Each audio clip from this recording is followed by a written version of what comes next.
Hi, welcome to the Fox ERP tutorial. In this tutorial, we will learn how to apply a discount on the item. Discounts can be applied in sales and purchase transactions. This is the item's price list rate, and let's apply a discount on this rate. Enter the percentage of discount you want to offer on this item. You can observe that on entering a discount, the rate of an item is reduced compared to the price list rate. Let's save an invoice for now. Suppose you need to offer a discount on the total invoice amount.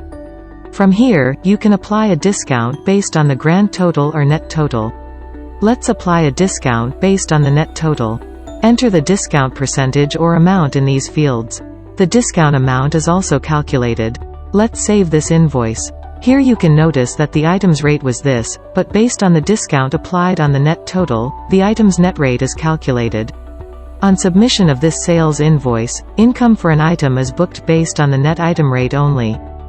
If a discount is applied based on grand total, then net rate is revised for taxes and other charges as well. The discount offered is also mentioned in the total section of the print format. Hope you found this video tutorial useful. Thanks for watching.